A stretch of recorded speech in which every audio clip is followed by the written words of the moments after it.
let's not talk about air pollution. Let's not talk about people dying from cancer. Let's talk about global warming. Yeah. Because you notice, there's no corporation that comes to mind, is there, when I say global warming? You're like, oh, Like that's our industry. right. It's just nefarious, nebulous. It's all of them. It's all of us. How do we do anything about it? It's bigger than you. It's bigger than me. I've got some problems with the whole theoretical construct that's happening around global warming. I do not see it as, I see it as useful. I'm willing to optimize off of it as a trend, but I don't see it as fundamentally, empirically something that I'm willing to sign off on and say, oh yeah, for instance, inconvenient truth, 500,000 year time span, relatively short in the history of the Earth.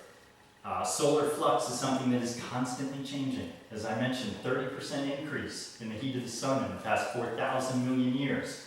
As little biological systems on the Earth trying to figure out what's happening on this rock in space with this massive solar furnace bombarding us, I'm much more inclined to say that the biggest thing going on the Earth is the sun. The biggest thing that's most likely to be affecting the warming trend is solar flare activity. It's what's going on with the sun. But instead of talking about the sun, we're talking about CO2. CO2, you know what? I'd rather talk to you about lead and mercury because I'd much rather make sure that my children don't end up developmentally disabled because of lead in their diet than I would about a nefarious speculation about the percentage of CO2 in the Earth's atmosphere. Because we know empirically that we're contaminating our waterways where the FDA, EPA has made a combined fish consumption advisory. So while 37% of our rivers and streams are unfishable, well, 50% of our lakes and ponds are unfishable and unswimmable. Out of no body of water in the entire continental United States would the EPA or the FDA tell you you should eat a fish out of regularly. None. Nowhere. Now, why is that? That's lead and mercury from coal-burning power plants.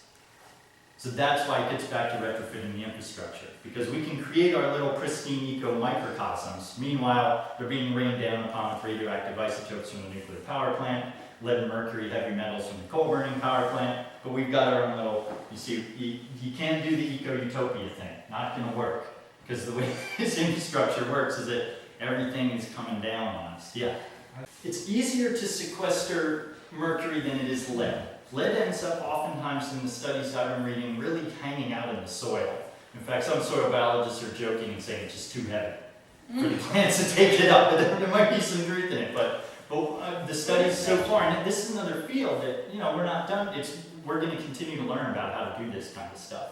So, well, right now, stuff I've been reading is saying lead's where our challenge is. Mercury, we're able to find plants that can uptake it. Then after we find something that can uptake it, or what's called sequester, so it can take that, then we have to figure out, so what can we do with this? Could we now redistill this and turn it into another battery? What can you do with it? Because unfortunately, at present, what's being done is landfill.